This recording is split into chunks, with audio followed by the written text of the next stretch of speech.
খণ্ড নম্বর 2, প্রথম দ্বিতীয় এই 2 পৃষ্ঠার মধ্যে এই সম্পর্কে বিস্তারিত আলোচনা আছে। রাসূলুল্লাহ সাল্লাল্লাহু আলাইহি ওয়াসাল্লাম কিতাবুন নিকাহ চ্যাপ্টারে মুহাদ্দিসিনে কেরাম লিখিয়েছেন, মহিলাদেরকে বিবাহ করতে গেলে পাত্রের জন্য 4টা জিনিস দেখতে হবে। জোরে বলেন কয়টা? 4টা। আরো জোরে কয়টা? 4টা। নাম্বার 1 লিমালিহা, মেয়ে পক্ষের মাল দেখতে হবে। ওয়ালি জামালিহা, টাকা পয়সা দেখতে হবে। 2 নম্বর হচ্ছে তার সৌন্দর্যতা দেখতে হবে। ওয়ালি হাসাবিহা, তার বংশ দেখতে হবে। কথা বলেন ঠিক কিনা? ঠিক। 4 নম্বরটা দেখতে হবে ওয়ালি দীনিহা, তার ধার্মিকতা দেখতে হবে, দিনদারি দেখতে হবে। কথা বলেন ঠিক কিনা? ঠিক।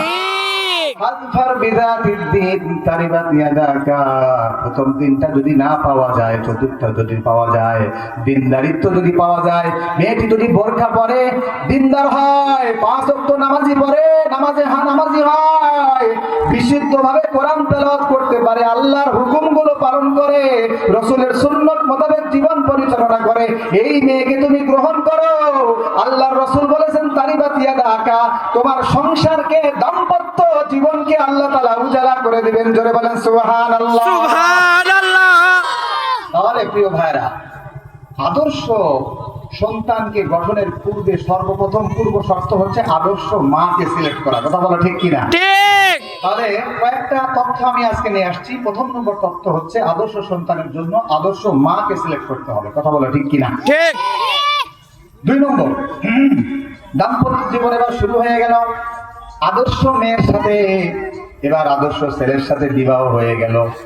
বিবাহ হয়ে যাওয়ার পরে দাম্পত্য জীবন শুরু করতে করে এবার একসাথে থাকবে আর দোয়া করবে, রব্বানা হাব লানা মিন আজওয়াজিনা ওয়া যুররিয়াতিনা কুররাতা আ'য়ুনিন ওয়াজআলনা লিল মুত্তাকিনা ইমামা। আল্লাহু আকবার বলো। আল্লাহু আকবার। সূরা, এটা হচ্ছে সূরা ফুরকান একেবারে শেষের দিকে আল্লাহ তাআলা মুমিনদের 13টি বৈশিষ্ট্যের কথা বলেছেন।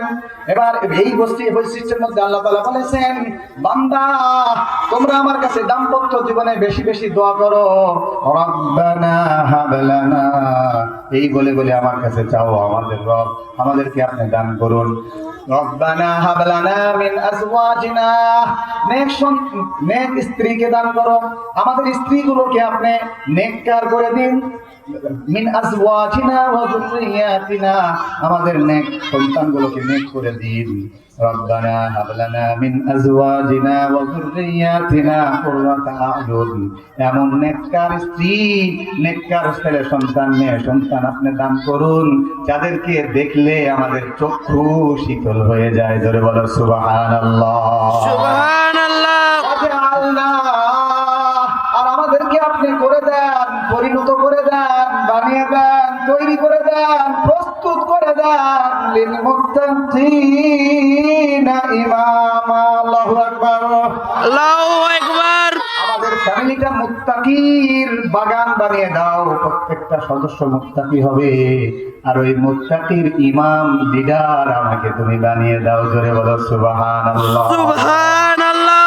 তবে এভাবে দোয়া করতে হবে, আরো দোয়া করতে হবে,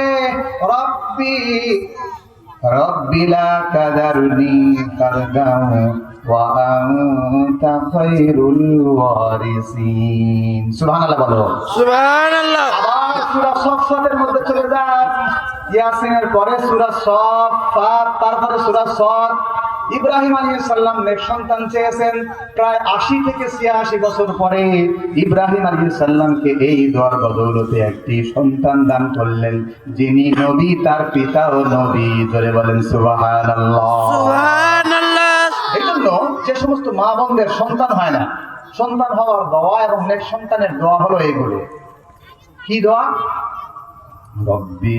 রব্বি হাবলি মিনাস সালিহিন। আল্লাহু আকবার। আল্লাহু আকবার।